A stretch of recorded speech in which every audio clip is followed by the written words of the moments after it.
And good morning. The chat is open if you would like to put names in for people that you're remembering for a Mishaberach. And I will share my screen so that anyone who would like to see the words to the Debbie Friedman Mishaberach can look at that while we are putting in names, holding people in our hearts, and offering prayers of healing to all in need. And we'll spend just a little bit of time doing that.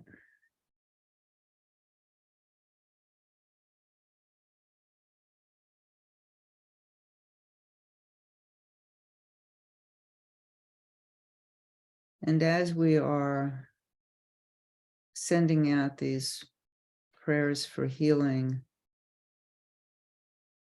to those in our chat and those that we're holding in our hearts, we'll also be taking a few moments to really settle in.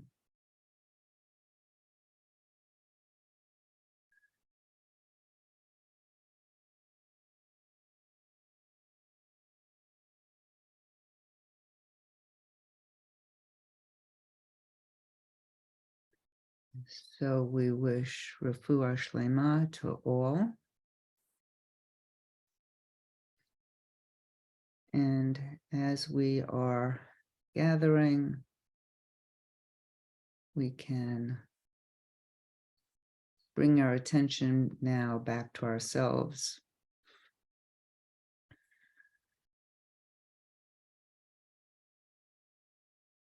Breathing in, I calm my body. Breathing out, I smile. Dwelling in this present moment, I know it is a wonderful moment.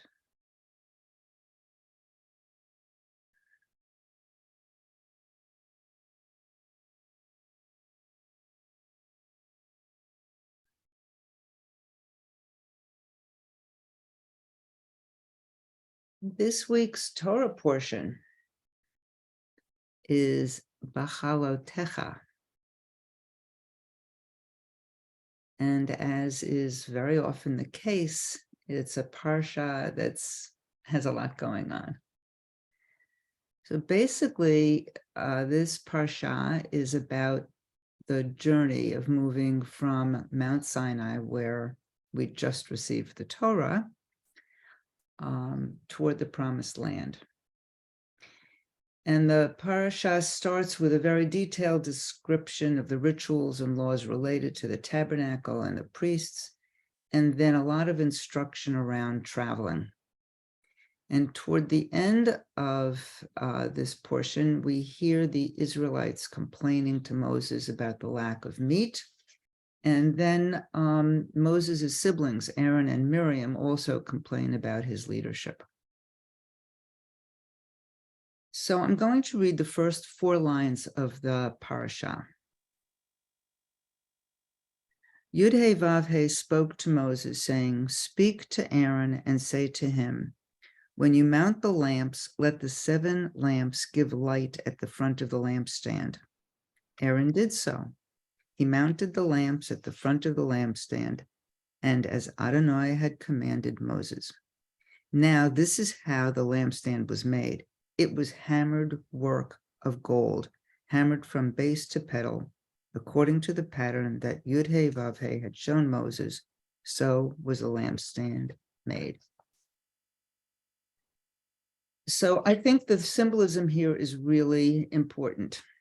Light is symbolic of seeing with clarity. It's also symbolic of health and happiness and of knowledge. So the 7-pronged menorah is also interesting. The number 7, which we know comes up a lot, but here I'm looking at it as implying many, yet the menorah itself is one lampstand. So as part of my preparation for today, I reread a commentary from several years ago written by Rabbi Mark Margolius. And in it, he points out that b'chalotecha means in your raising up, to describe the lighting of the menorah, rather than using the more common verb lahadlik, which means to kindle. So he goes on to say, and here I'm quoting, Rashi notes that an expression denoting ascending, rising up, b'chalotecha, is used because flames naturally rise, and the priest must kindle the light until it ascends on its own. The Torah describes our sacred human task as lifting up sparks of light, which possess an innate desire to ascend, but require human assistance to rise. So I see this parasha as a reminder that our task in life is always to look for ways to rise up or to be our best selves. And that may take different forms for each of us.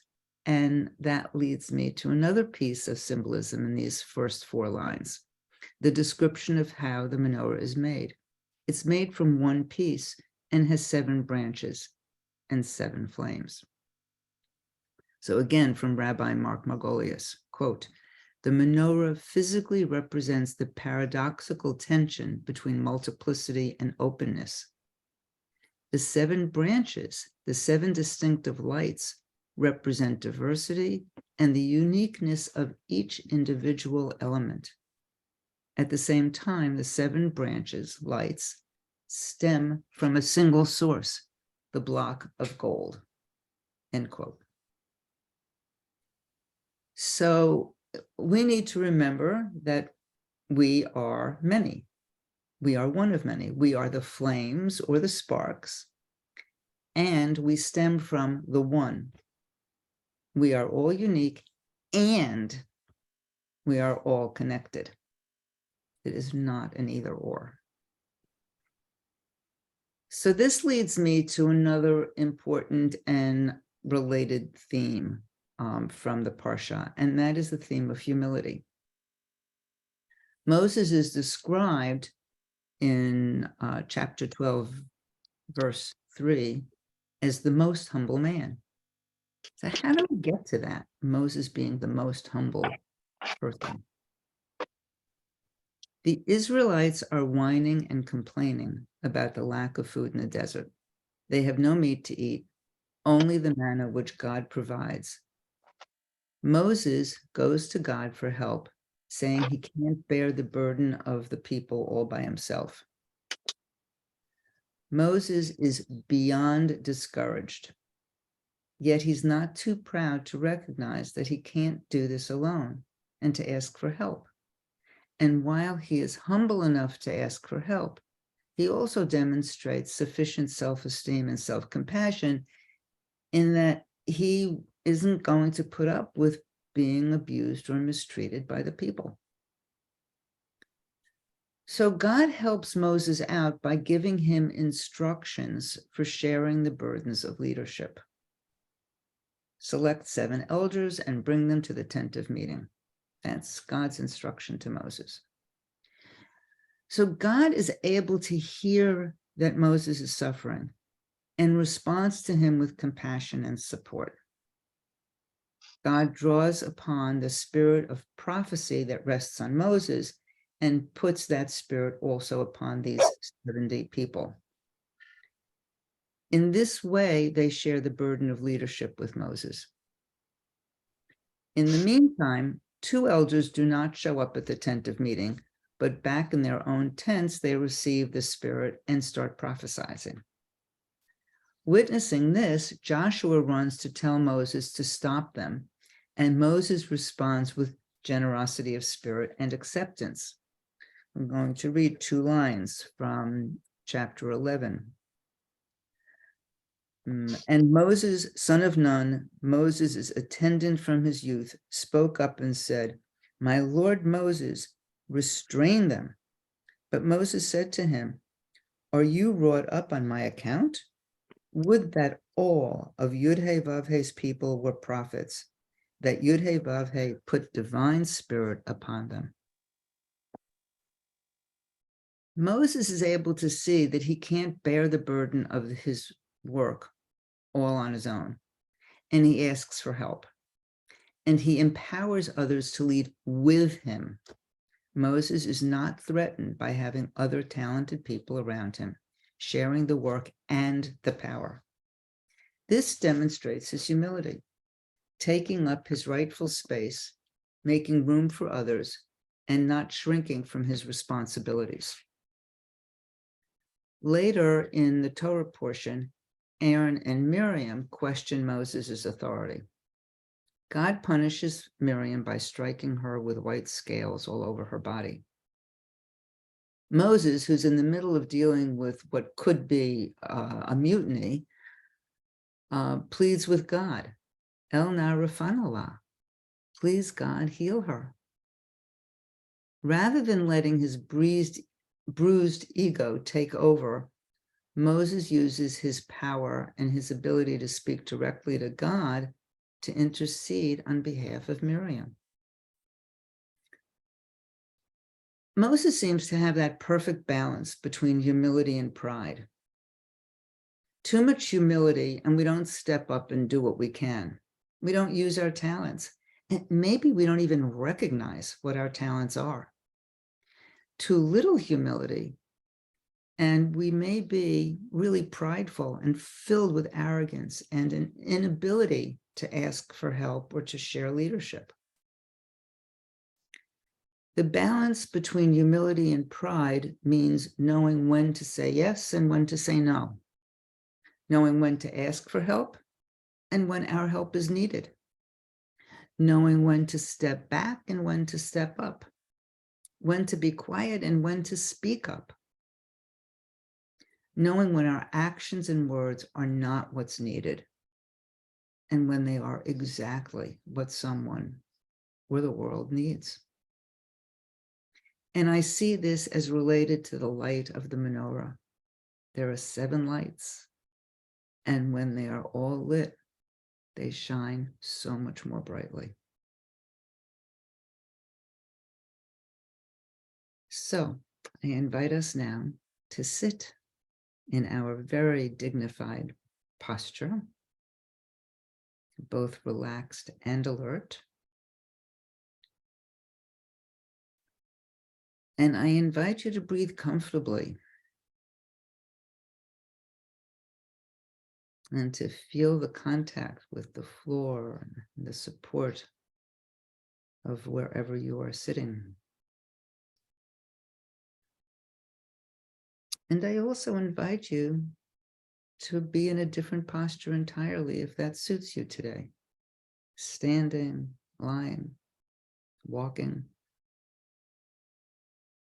It's all okay.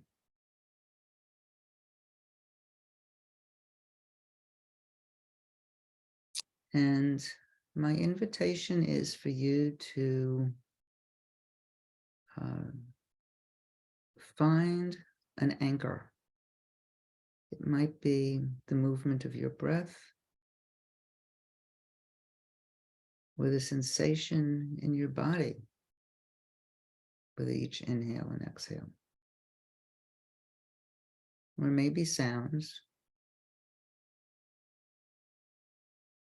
or maybe some other bodily sensation like the contact point of where you're sitting or your hands on your lap. Whatever you identify as your focal point, that's where you should keep returning every time your mind wanders, as it naturally will.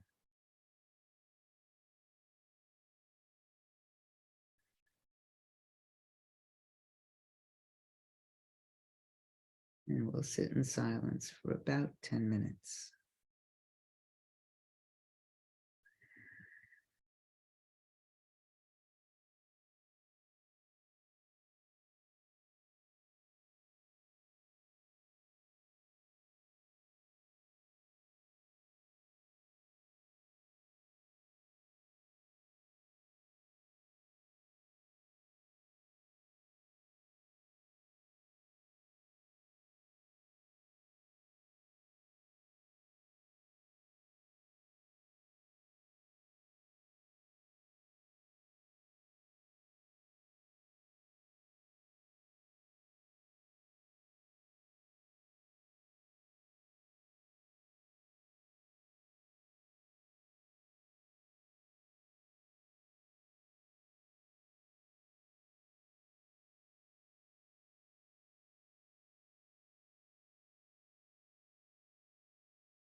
I invite you to begin to deepen your breath. Slowly begin to bring your attention outward.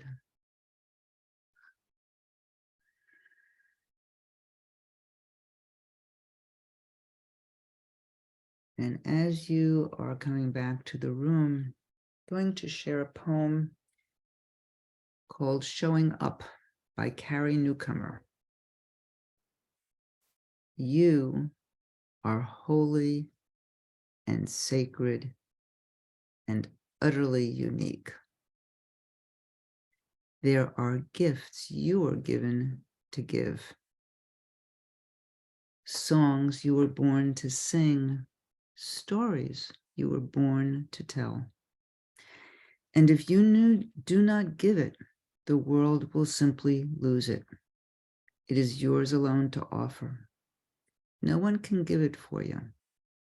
And dearest, listen, because this is important. This wounded world needs all the songs we can pull from the air, every story that helps us to remember.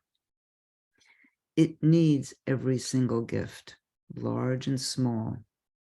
And yes, dearest, this grateful world does rejoice every courageous time we are true to ourselves and to our gifts. And so it is, dear heart. We embrace the song and the story and all the gifts because the world has such great need and because the world exceedingly rejoices and because there is no sadder thing than to leave this world having never really shown up.